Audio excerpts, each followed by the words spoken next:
자, 하나님 말씀 빌립보서 4장 보겠습니다.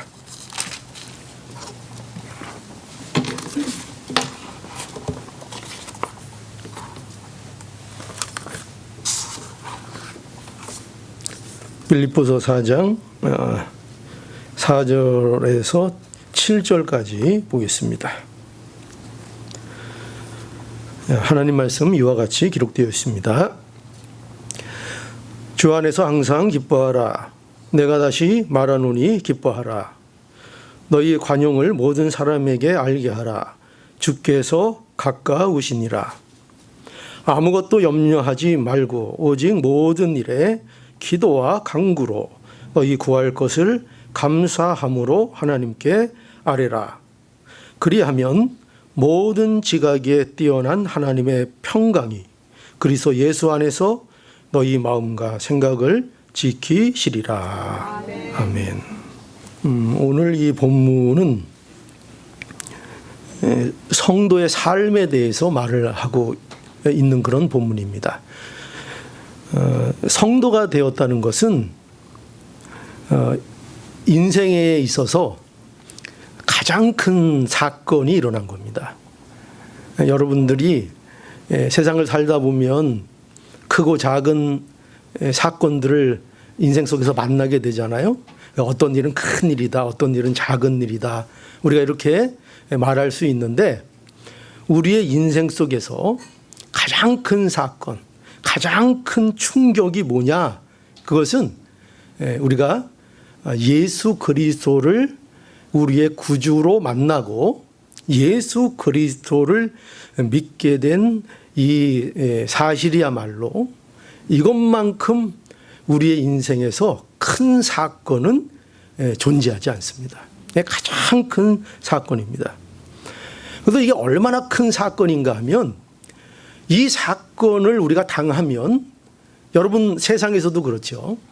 뭔가 큰 일을 겪게 되면 그러면 그 사람은 뭔가 그 다음부터 뭔가가 좀 변하게 되어 있습니다. 그와 마찬가지로 이 예수님을 만났다는 이 사건이 우리의 인생 속에서 너무나도 큰 사건이기 때문에 거기에는 변화의 내용들이 자연스럽게 나타나게 됩니다. 변화가 일어난다는 거예요. 바뀌는 사건이 일어난다는 거예요. 그래서 바울이 쓴 이 서신서들을 보면은요, 그래서 일관성 있게 전달하고 있는 내용이 뭔가 하면 복음이 너희 가운데 역사하고 그 복음으로 인하여 너희에게 어떤 삶이 되어야 하느냐 하는 것을 아주 계속 일관성 있게 전달하고 있어요. 그러니까 너희가 만약에 복음을 만났느냐? 너희가 하나님의 사람이 됐느냐? 하나님을 너희가 믿느냐?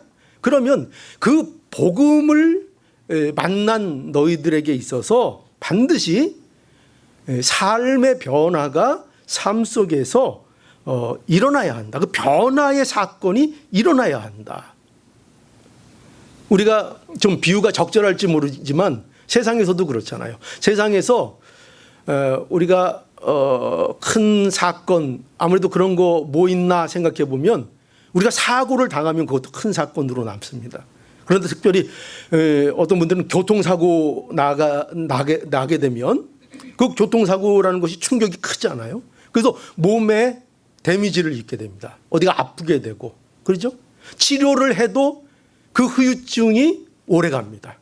계속 뭐 다리가 아프고 어디가 쑤시고 이런 것들이 나타납니다. 그 왜 그런가 하면은 그 교통사고라는 것이 나에게 일어나서 나에게 그만큼 큰 충격을 줬기 때문입니다. 그러니까 충격을 줬으니까 그러니까 그 후유증이 당연히 남을 수밖에 없는 겁니다.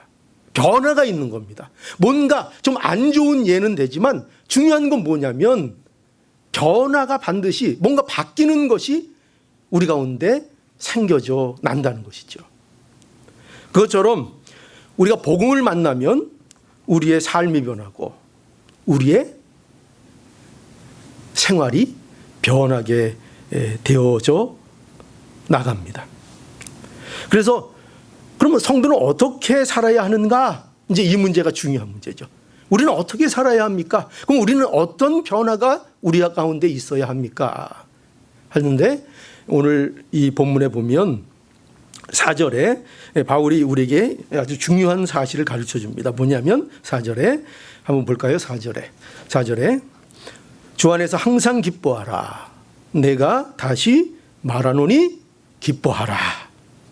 이게 주시는 말씀입니다. 주 안에서 항상 기뻐하라. 주 안에서 항상 기뻐하라. 내가 다시 말하노니 기뻐하라. 그러니까 이거는요, 명령입니다. 이거는 바울의 입을 통해서 우리에게 주시는 말씀이지만 이건 누구의 명령으로 우리에게 주어지는 겁니까? 하나님의 명령으로 우리에게 주어지는 하나님의 말씀입니다. 주 안에서 항상 기뻐하라.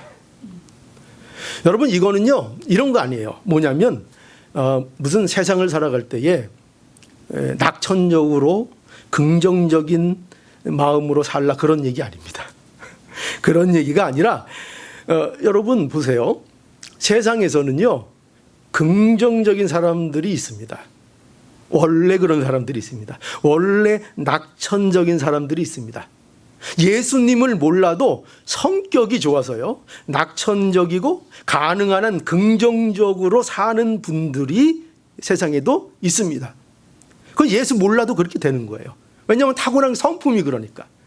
그런데 여기에서 주 안에서 항상 기뻐하라 할 때의 이 기쁨, 이것은 그런 우리의 생애 속에 갖고 있는 어떤 우리의 품성을 얘기하는 것이 아니고 이것은 바로 신앙적인 기쁨을 말하는 겁니다. 신앙적인 기쁨이에요. 그러니까 신앙적인 기쁨이란 뭘 얘기하는가 하면은요, 바로 예수 그리스도로 인하여 기뻐하는 겁니다. 예수님 때문에 기뻐하는 거예요. 그 원인이 어디에 있는가? 예수님이 우리의 기쁨의 원천이 되어서 예수님을 나의 기쁨의 원천으로 삼아 기뻐하는 겁니다. 그것을 말하는 겁니다. 그 명령을 하고 있는 겁니다. 너희는 어떻게 살라고요? 주 안에서 항상 기뻐하라. 예수 그리스도를 너의 기쁨으로 삼아라. 예수 그리스도가 너의 기쁨의 원천이다. 그러므로 예수 그리스도 안에서 우리에게 주어진 모든 환경과 조건들을 극복하여 항상 예수 때문에 기뻐하라. 이게 우리에게 주시는 명령입니다. 너희가 성도가 되었느냐? 이렇게 묻습니다. 우리에게 하나님께서 오늘도 너희가 성도가 되었느냐? 너희가 하나님의 교회가 되었느냐? 그러니 너희는 어떻게 살아야 한다고요? 너희는 주 안에서 항상 기뻐하라. 항상 기뻐해야 한다는 것입니다. 제가 여러분들의 마음을 압니다. 이 말씀을 들을 때에 어떤 분들은 속에서 한숨이 나올지 모릅니다. 아이고, 이런 한숨이 나올지 모릅니다. 이러한 마음은 우리의 상황을 마치 잘 몰라서 하시는 말씀처럼 느껴지기도 합니다. 우리 마음에 여러분 자꾸 뭐가 삶속에 자꾸 일어나죠? 우리가 예수님을 믿어도 우리 마음속에 자꾸 뭐가 일어납니까? 마음에 왜 이렇게 짜증이 많이 나는지요. 짜증나는 일이 얼마나 많은지요. 우리 집사람이 성격이 굉장히 좋은데요, 가끔 짜증난다 그럽니다. 짜증난다 그럽니다. 우리 마음에 짜증나는 일이 얼마나 많은지요. 또 우리 마음에 기뻐할 일보다 뭐가 더 많아요? 염려할 일, 걱정할 일이 많을 때가 더 많이 있습니다. 그러니까 오늘 바울의 이 말씀은 이러한 우리의 현실을 몰라서 우리에게 주시는 그런 말씀이 아닙니다. 그럼 뭘까요? 짜증나는 거 안다 이거예요. 염려되는 일이 많이 있는 거 안다 이거예요. 그거 모르시는 분이 아닙니다. 그러나 그럼에도 불구하고 너희는 항상 기뻐하라는 겁니다. 그래도 기뻐하라. 명령입니다. 너희의 상태, 너희의 기분 그거 어떤 줄 안다. 그러나 분명히 말하는데 명령이다 이거예요. 명령이다.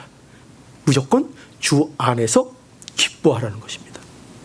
여러분 바울이요 이것을 얼마나 여기 강하게 말씀하고 있는지를 보면은요 여기 4절에 보면 주 안에서 항상 기뻐하라 이렇게 끝나는 것이 아니에요.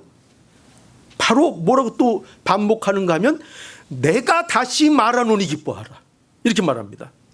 이게 무슨 뜻이겠어요?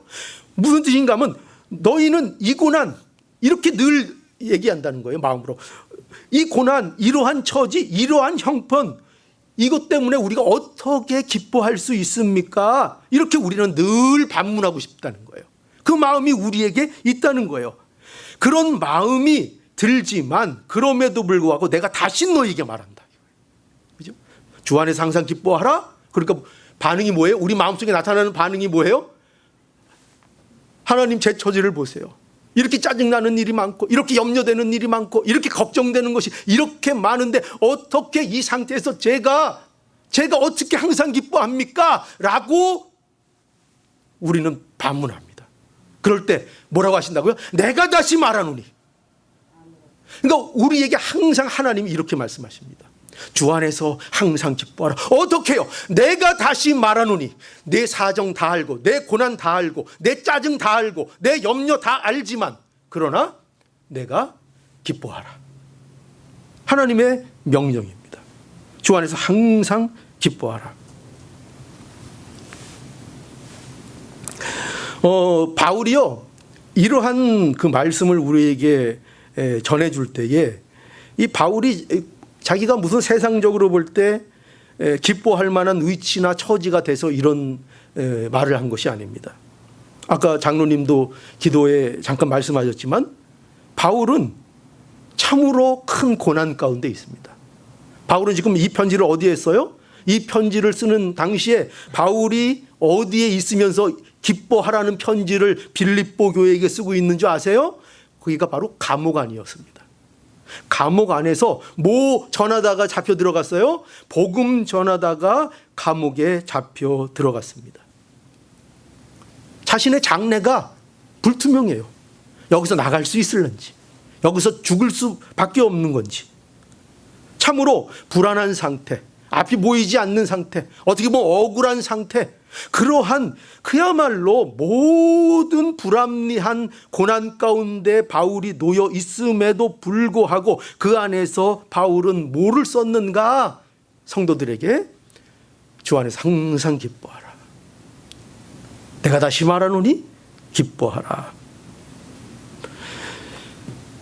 그래서 빌립보 2장 17절에 보면은요 이렇게 말씀합니다. 만일 너의 믿음의 재물과 봉사 위에 내가 나를 관제로 드릴지라도, 이게 무슨 말인가 하면요 한마디로 얘기하면 이겁니다.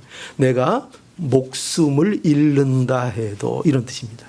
내가 목숨을 잃는다 해도, 내가 이 복음을 증거하는 이 일로 인하여 내 목숨, 이 하나밖에 없는 이 목숨, 이것을 잃는다고 해도 나는 어떻게 하는가? 보세요. 나는 기뻐하고 너희 무리와 함께 기뻐하리라.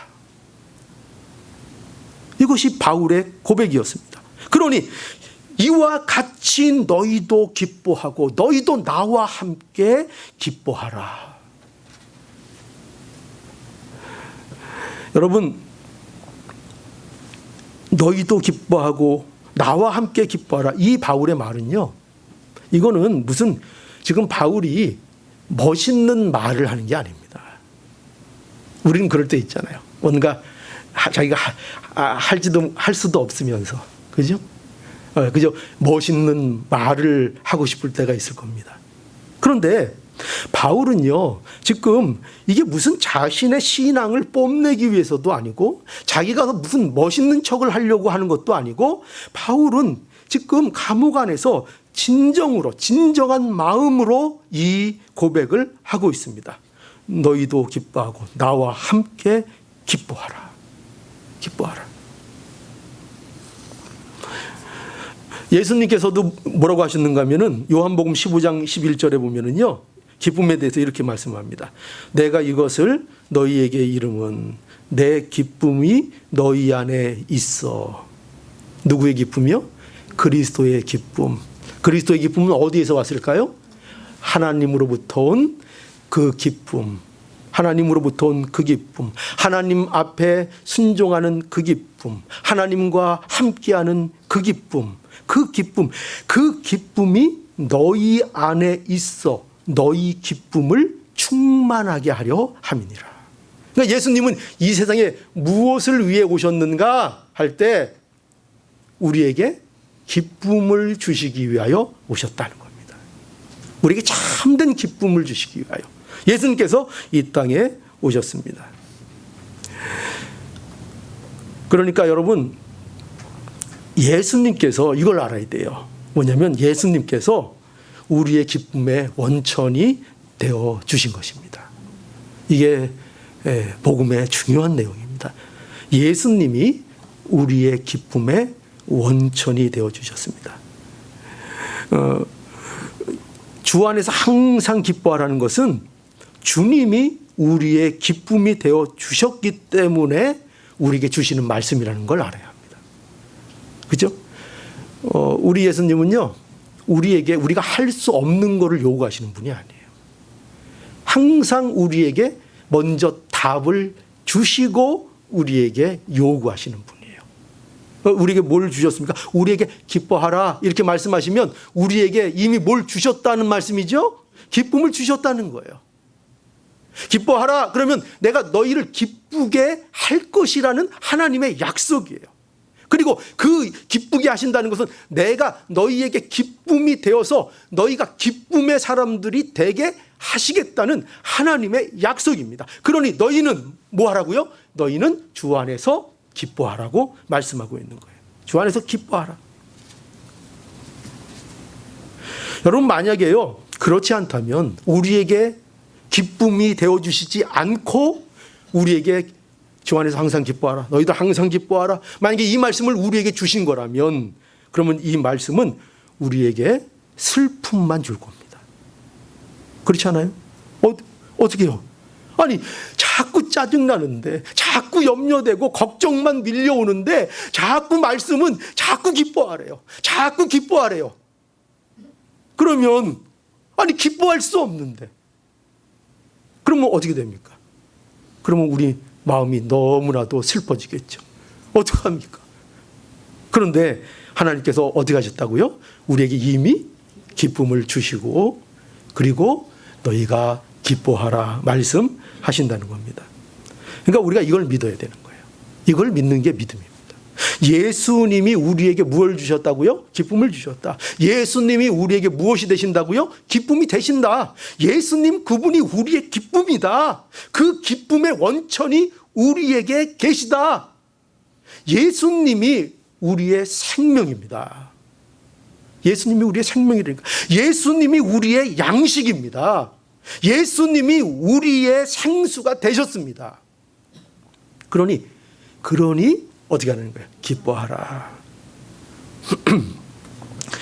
우리가 무엇을 알고 믿어야 하는가?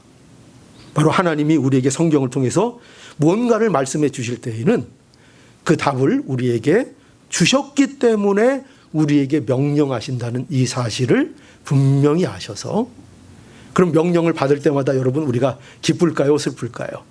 명령을 받을 때마다 기쁠까요? 슬플까요? 하나님의 말씀을 받을 때마다 우리가 기쁠까요? 슬플까요? 기쁨이 됩니다. 왜냐하면 그 모든 것들을 예수 그리스도 안에서 이미 우리에게 주셨다는 것을 증거하는 것이 뭐냐? 우리에게 요구하시는 말씀입니다.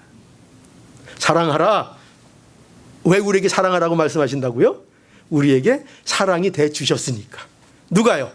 예수 그리스도께서 우리에게 그 사랑, 하나님의 사랑이 우리에게 되어 주셨으니까 우리에게 사랑하라 이렇게 요구하시는 겁니다. 그러니 그 요구를 받을 때 우리는 참으로 기쁨을 가지게 되는 것입니다.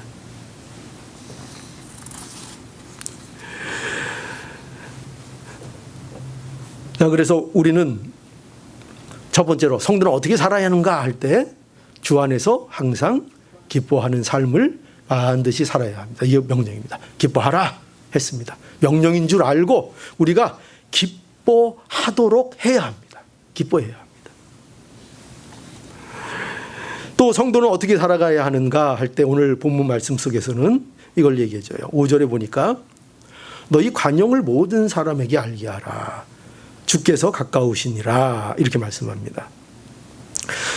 여기 보면 이제 앞으로 이제 5절과 6절을 말씀드릴 건데 이 말씀은 이 두 절은 무슨 말씀인가 하면은 성도가 주 안에서 항상 기뻐하는 방식을 우리에게 말해 주는 것입니다. 어떻게 기뻐해야 하는가 할 때 너희는 너희 관용을 모든 사람들에게 알게 함으로 너희의 기뻐하는 삶을 살라고 말씀하는 것입니다. 관용을 알게 하라는 거죠. 너희의 관용을. 여러분 관용이라는 게 뭘까요? 관용. 여기 이 관용이라는 이 말은요. 한마디로 이렇게 정의하기는 굉장히 좀 어려운 그런 말입니다. 그래서 왜 그런가 하면 여기에는 그 여러 가지 이제 뜻들이 이제 혼합되어 있는 그 말인데요. 어떤 것들이 혼합되어 있는 말인가 하면은 이 관용이라는 말은 온유, 그죠? 온유 할 때 온유, 또 겸손, 또 너그러움, 넉넉함, 또 용서, 또 절제, 참음 이런 것들이요. 이런 것들을 다 포함하고 있는 단어가 뭐냐면 여기서 말하고 있는 관용이라는 것입니다. 관용. 그러니까 이 모든 이 관용을 어떻게 하라고요? 너희는 이 관용을 모든 사람에게 알게 하라. 너희의 관용을 모든 사람에게 알게 하라 하는 것입니다. 여기에서 말하는 이 관용도 이것도요. 우리 안에 있는 본래의 성품을 말하는 게 아닙니다. 항상 이것을 우리가 알아요. 성경에서 우리에게 요구하고 있는 것들은 그저 우리가 원래부터 갖고 있는 인간의 자연적인 성품을 얘기하는 것이 아니라 예수 그리스도 안에서 비로소 우리가 갖게 된 내용들을 얘기하는 겁니다. 그 내용을 표현하고 그 내용을 세상에 알리는 것의 한 표현이 뭐냐면 관용하라 이겁니다. 관용을 베풀라. 이 세상에 관용을 나타내라. 그래서 예수 그리스도가 우리에게 주신 성품이죠. 이걸 나타내라는 겁니다. 고린도후서 10장 1절에 보면 바울이 뭐라고 말했는가 하면 나 바울은 이제 그리스도의 온유와 관용으로 친히 너희를 권하고 이랬거든요. 거기도 뭐가 나와요? 관용. 누구의 온유와 관용? 그리스도의 온유와 관용입니다. 그러니까 그리스도의 온유와 관용으로 친히 너희를 권한다. 그러니까 우리에게도 바로 이 관용을 예수 그리스도 안에서 주신 것입니다. 그래서 또 보세요. 예수님께서는 자신을 뭐라고도 표현하셨죠? 자신을 표현하실 때 가장 대표적인 게 뭐였어요? 나는 온유하고 겸손하니 이렇게 말씀하셨잖아요. 그죠? 그런 의미입니다. 그러니까 이 관용이라는 것은 이런 내용들을 다 담고 있는 것입니다. 그러니까 이러한 예수님의 어떠하심, 예수님의 예수님 되심을 세상에 나타내고 세상에 증거하라는 내용입니다. 그게 뭐라고요? 너희 관용을 모든 사람에게 알게 하라. 이렇게 말씀하고 있는 겁니다. 그러니까 우리의 삶이 이런 거라는 거죠. 우리의 삶은 과연 목사님, 아니 하나님, 우리는 어떻게 살아야 합니까? 복음이 제게 있습니다. 그럼 우리는 어떻게 살아야 합니까? 할 때 바로 이겁니다. 너희는 너희 관용을 모든 사람에게 알게 하라. 그것으로 인하여 너희가 가지고 있는 그 기쁨을 잃지 말라는 것입니다. 여러분 생각해 보세요. 관용을 베풀지 않고 관용을 나타내지 않으면 우리가 뭘 잃어버린다고요? 우리 안에 있는 기쁨을 우리가 누리지 못합니다. 관용을 나타내라는 것은 그 기쁨의 삶을 살라는 말입니다. 근데 이렇게 살라고 하는 이유가 여기 보니까 뭐라고 말씀하고 있는가 하면요. 여기 뒤에 뭐라고 붙어 있어요? 주께서 가까우시니라. 이 말씀은 일차적으로 보면 무슨 뜻인가 하면은 주님의 재림이 가까웠다, 이런 뜻입니다. 주님의 재림이 가까웠으니 너희는 너희 안에 있는 관용을, 그건 예수 그리스도의 관용이죠. 그 관용을 세상 모든 사람들에게 나타내라. 이제 멀지 않았다. 예수님이 오시기 전에 네가 그것들을 잘 해라. 이런 말씀일 수도 있습니다. 그러나 여기에서 더 우리에게 중점을 둬야 하는 것은 뭐냐면요, 실제로 주님이 우리와 가깝다는 뜻입니다. 주님이 우리와 가까이 계시다는 뜻입니다. 주님이 우리와 실제로 함께 하시니, 이런 뜻입니다. 즉 주님이 내 옆에 지금 계시고 주님이 내 안에 함께 계시기 때문에 너희는 어떻게 살아야 하는가? 너희는 모든 너희 관용을 모든 사람에게 알게 해야 한다는 것입니다. 왜요? 이유가 뭐라고요? 그 근거가 뭐라고요? 왜 그렇게 해야 된다고요? 누가 가까이 계시다고요? 예, 우리 하나님은 멀리 계시지 않다는 것입니다. 우리와 따로 떨어져서 우리와 상관없이, 우리와 관계없이 너무나도 멀리 계신 분이 아니라 하나님은 지금도 내 옆에 함께 동행하시고, 아니 내 안에서 함께 하시는 하나님이시기 때문에, 그렇기 때문에 너희는 뭐 하라고요? 그 관용을, 하나님이 너와 함께 하심으로 인한 너의 관용을, 너의 온유를, 너의 겸손을, 너의 절제를, 너의 넉넉함을, 너의 담대함을 세상에 보게 하라. 여러분, 주님이 가까우십니다. 주님이 항상 나와 함께 하십니다. 그러므로 우리는 관용을 넉넉히 베풀 수 있습니다. 그게 성도입니다. 그리스도께서 실제로 우리 마음에 계십니다. 내가 그리스도 안에 있고 그리스도가 내 안에 거하십니다. 이것이 우리가 모든 사람에게 관용을 알게 하는 근거가 됩니다. 그러니까 모든 사람에게 알게 하는 우리의 이 관용, 이것을 우리가 나타낼 수 있다는 거, 여러분, 이것이 우리에게 얼마나 큰 은혜인지를 우리가 알아야 합니다. 세상에 관용을 알리는 존재가 되었다는 것. 여러분, 모든 피조물은요, 왜 존재하는가? 여러분, 그거 아시죠? 모든 피조물은 과연 왜 존재할까요? 이 세상에, 우주의 삼라만상이 도대체 왜 존재할까요? 여러분들은 왜 존재할까요? 도대체 왜 그럴까요? 이유는 단 하나밖에 없습니다. 뭐냐? 하나님을 나타내는 존재입니다. 전부 다 하나님이 어떤 분인가를 나타내는 하나님의 작품으로 여러분들은 다 존재하는 겁니다. 그런데 문제는 뭐냐? 어떤 피조물은 하나님의 선하심을 나타내는 데 사용되고요, 어떤 피조물은요 하나님의 진노와 죄의 무서움을 나타내는 데 사용되는 피조물들이 있는 겁니다. 이 세상에는요. 성도가 복된 게 왜 복된가? 성대가 복된 것은 바로 이 하나님의 선하심을 나타내며 살도록 선택되었기 때문입니다. 이게 복입니다. 그러니까 뭘 나타내요? 우리는 삶 속에서 뭘 나타나도록 창조되었어요? 하나님의 하나님 되심. 특히 하나님의, 특별히 하나님의 선하심, 하나님의 사랑, 하나님의 거룩, 하나님의 지혜, 하나님의 공의, 하나님의 용서, 하나님의 자비, 하나님의 은혜를 나타내도록 우리가 창조되었다는 것입니다. 그게 성도입니다.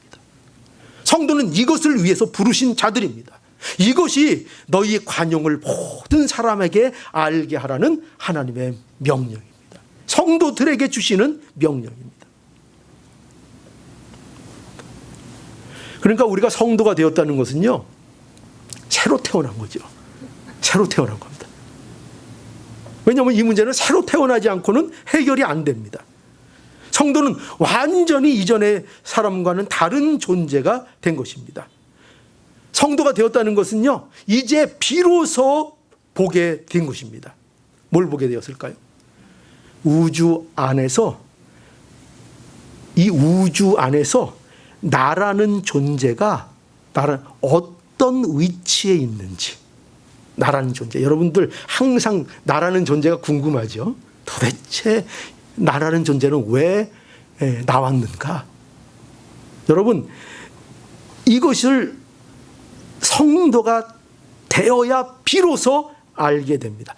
내가 도대체 이 우주 만물, 온 우주 속에서 나란 존재가 어떤 위치에 있는지, 내가 누구인지를 알게 되는 것입니다. 그러니까 세상의 모든 만물을 보고 느끼고 경험하는 것을 통해서 뭘 알아가는 거예요? 내가 누군지를 알아가는 거예요. 내가 누군가. 그리고 나를 이렇게 창조하신 하나님은 누구인가를 알고 사는 존재가 된 것입니다. 그래서 우리가 이 세상에서 겪는 모든 일, 우리가 얼마나 많은 일들을 겪어요. 많은 고난도 겪고 때로는 좋은 일도 겪고 하지만 얼마나 많은 일들을 우리의 인생 속에서 겪습니까? 그죠? 자라나면서 이 인생 70, 80, 90, 100 이렇게 인생을 살아가면서 많은 일들을 만나고 겪고 경험합니다. 그런데 이 모든 일들이 다 무엇으로 우리에게 주어지는가? 이것을 통해서 나 자신, 진정한 참 나가 누군가를 찾아 나가는 것입니다. 하나님 안에서요. 이게 성도만 아는 겁니다. 성도만. 그래서 세상의 모든 일들은요, 다 우리에게 필요 없는 것이 아니라 우리에게 절대적으로 중요한 겁니다. 여러분, 세상 일들을요, 이렇게 다 무시하면 안 됩니다. 무슨 악하다고 생각하고 무조건 배척하고 이러면 안 됩니다. 내 인생을 사랑해야 합니다. 나의 시간을 사랑해야 합니다. 하나님께서 내게 경험하시고 내 살아오게 하신 과거부터 지금까지 또 미래의 모든 것들을 소중하게 여겨야 합니다. 왜냐하면 안 믿는 사람들에게는 그게 아무 의미 없습니다. 그러나 정말 예수 그리스도 안에서 거듭난 자들에게는 이 모든 것들이 하나님을 알아가며 그 안에서 내 존재가 어떤 존재인가를 알고 배워나가는 모든 일로 우리에게 사용되고 있기 때문입니다. 그래서 우리는 그거 하는 거예요. 믿는 자가 되어서 우리가 하는 일이 뭐냐?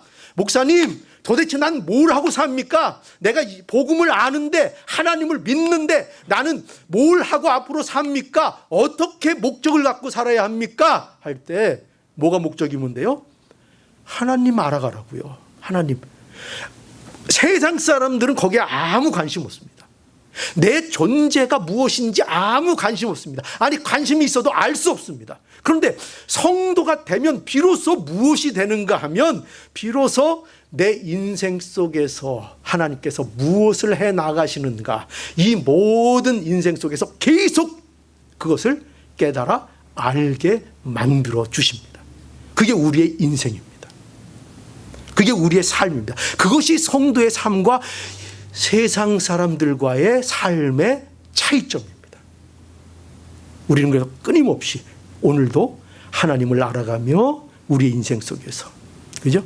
오늘 이 예배에 우리가 참여하는 것을 통해서 우리는 누굴 더 알아가요? 하나님을 알아가며, 하나님을 봄으로 인하여 또 누구를 알아갑니까? 내가 누구인지. 여러분 분명히 아십시오. 여러분들이 내가 누군지를 성경 안에서 분명히 만나지 못하면 여러분들은 지옥을 경험합니다. 여러분, 제가 간절히 여러분들에게 말씀합니다. 여러분들이 누군지를 성경에서 만나야 합니다. 내가 누군가. 내가 이 우주, 이 하나님이 모든 창조하신 이 우주 만물 중에 나라는 존재는 누군가를 성경에서 만나지 못하고 이 문제를 해결하지 못하면, 그러면 우리는 멸망으로 끝납니다. 그냥 아무것도 모르고 살다가 모르는 것으로 끝납니다. 믿는 게 뭐냐? 믿는 자가 되었다는 게 뭐냐? 이제 우리는 안다는 겁니다. 그래서 모든 만물을 통해서, 모든 시간을 통해서, 모든 사람과의 만남을 통해서, 모든 시간과 사건 속에서 내가 누구이며 하나님이 누구인지를 거기에서 계속 배워나갑니다. 계속 배워나갑니다. 그러니까 성도의 삶이라는 건요, 헛된 삶이 없습니다. 헛된 시간이 없습니다. 왜냐하면 그 세계에 이미 들어갔고 그것을 아는 삶을 사는 자들이기 때문입니다. 이것이 성도의 삶입니다.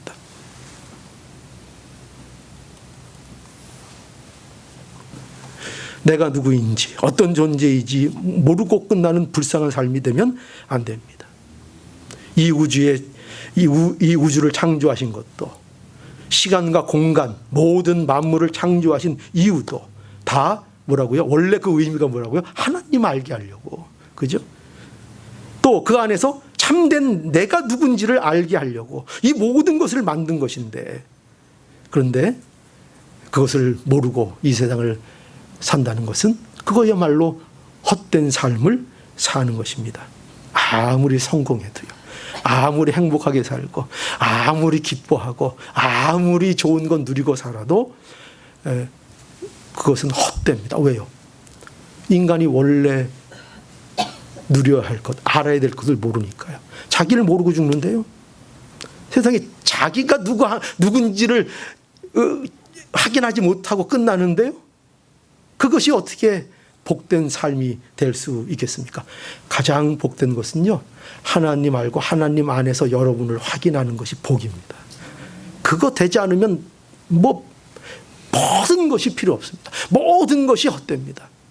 모든 기쁨이 헛됩니다. 자, 성도는 어떻게 살아야 하는가? 오늘 6절에 또 보면 한번 읽어보죠. 6절 시작.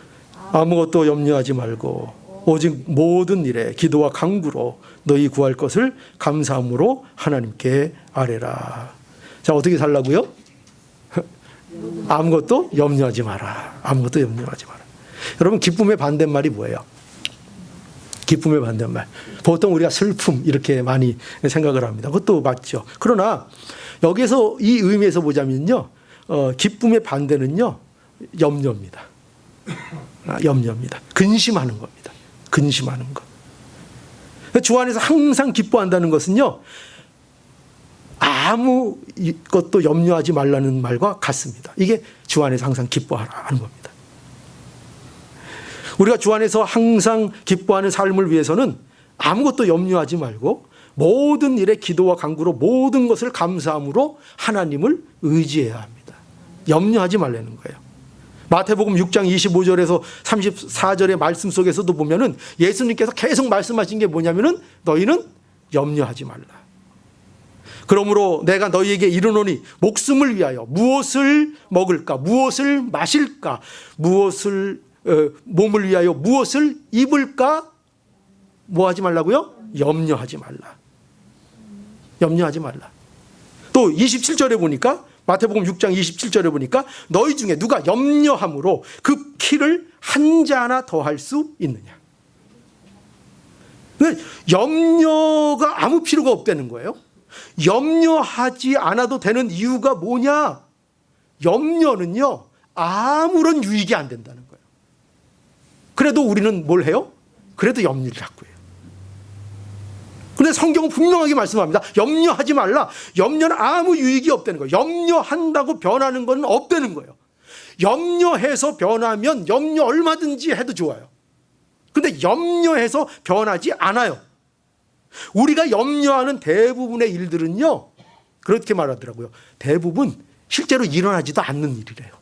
근데 일어날 일도 아닌데 쓸데없이들 염려하고 있고, 오늘 이 지붕이 무너지면 어떡하라, 뭐 이런 염려, 쓸데없는 거, 일어나지도 않는 염려, 그리고 일어난다 해도 해결할 수도 없는 염려, 그 염려에 다 사로잡혀 있는 거예요. 진짜 여러분, 문제가 있으면 어떻게 하면 됩니까? 하면 되죠. 뭐가 여기 촛불이 있으면 끄고 싶으면 어떻게 하면 됩니까? 후 불면 되죠. 그 염려할 문제예요? 염려할 문제예요? 아니죠. 어디 집에 수도가 새요. 그러면 그거 지켜보면서 계속 염려하면 그게 물이 이제 안 새요? 아니요, 고쳐야죠. 그러니까 할 수 있는 걸 그냥 하면 되는 거예요. 그죠? 그런데 우리가 대부분 뭘 염려해요? 염려해도 필요 없는 거, 쓸데없는 거, 이런 것들을 염려한다는 거예요. 그러니 염려는 아무 유익이 안 된다는 겁니다. 여러분, 성경은 우리에게 이렇게 물어보고 있어요. 너희가 정말 예수 그리스도 아니? 너희가 예수 그리스도 아니? 예수 그리스도 믿니? 여러분 대답은 뭡니까? 예지요. 예. 그러면 염려하지 말라는 거예요. 예수 믿냐? 그러면 염려하지 말라는 거예요. 예수 그리스도 안에 있는 자들은 어떤 일이 있어도 그 운명이 실패되지 않습니다. 그러니 우리에게 근본적인 염려를 할 필요가 없어요. 우리가 이 진리를 믿게 되기를 간절히 원합니다. 결코 예수 그리스도 안에 있는 자들의 운명은 실패되지 않습니다. 우리가 이 세상에서 어떤 일을 당하고 어떤 일을 겪어도 우리가 실패되지 않습니다. 그러니 염려할 필요가 없습니다. 주 안에서 항상 기뻐하십시오. 염려하지 마십시오. 그러나 예수를 모르는 자들은 걱정해야 합니다. 예수를 모르는 사람들은 염려해야 합니다. 왜냐하면 왜 그럴까요? 왜 그러냐면 누구하고 등지고 있는 거예요? 하나님과 등지고 있는 거예요. 하나님과 등지고 있기 때문에 그 인생은 염려할 수밖에 없습니다. 염려할 수밖에 없습니다. 그렇죠? 이방인들은 염려할 수밖에 없습니다. 왜냐하면 모든 일의 근원이 되시고 창조주가 되시고 주인이 되신 하나님과 등진 인생, 하나님이 없는 인생은 그 염려와 근심에서 해결될 방법이 없습니다. 그러니 걱정해야죠, 당연히. 걱정하게 살아야, 늘 걱정 가운데 살아야죠. 그러나 예수를 믿는 자들, 예수 안에 있는 자들에게는 뭐라고 말씀하세요? 너희는 염려하지 말라. 자, 결론입니다. 7절. 자, 그리하면, 우리 함께 읽어보죠. 결론입니다. 7절. 시작. 그리하면 모든 지각에 뛰어난 하나님의 평강이 그리스도 예수 안에서 너희 마음과 생각을 지키시리라. 아멘. 예, 여기 보니까요.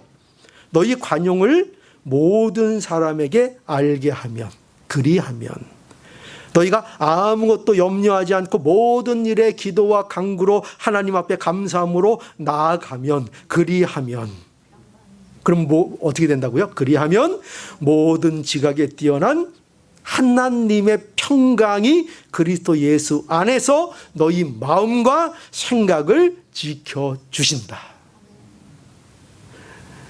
여러분, 하나님의 평강은요, 어떤 평강인가? 인간의 이해를 넘어서는 평강입니다.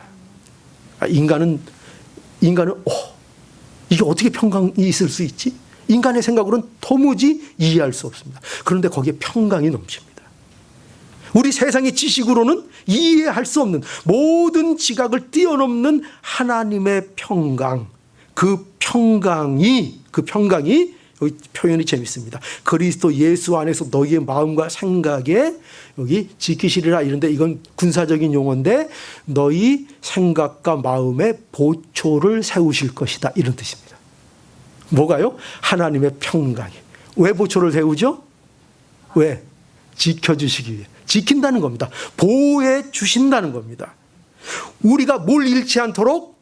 기쁨을 잃지 않도록 지켜주신다는 겁니다. 하나님이 우리의 기쁨을 지켜주신다는 겁니다. 여러분, 예수님이 지켜주십니다.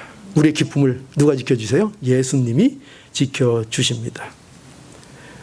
이것이 하나님의 약속이에요. 하나님이 우리의 마음과 생각을 지켜주십니다. 그러니 자, 주 안에서 항상 기뻐하라. 그러니 기뻐하십시오. 그죠? 기뻐하십시오. 주께서, 우리가 주께 받은 관용을 모든 사람들에게 어떻게 하라고요? 알게 하라. 이 우리의 삶입니다. 지금 우리의 삶에 대해서 말씀해 주는 겁니다. 모든 관용을 모든 사람들에게 알게 하라. 또 뭐 하지 말라고요?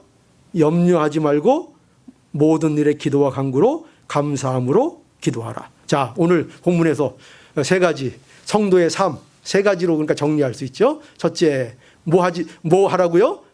주 안에서 항상 기뻐하라. 이게 성도의 삶이다. 두 번째로는 예. 예, 너희 관용을 모든 사람에게 알게 하라. 이게 두 번째 삶이고요. 세 번째, 예, 염려하지 마라. 그러면은 어떤 일이 벌어진다고요? 그리하면 하나님의 평강이 너희의 마음과 생각을 지켜 주실 것이다. 그 기쁨을 누리며 살도록 하나님이 보호해 주실 것이다. 이렇게 믿고요. 이렇게 말씀하고 있습니다. 그러니 아무도 우리의 기쁨을 빼앗지 못한다는 사실을 분명히 아시고 주 안에서 평강을 누리는 기쁨의 사람들이 모두 되기를 간절히 바랍니다.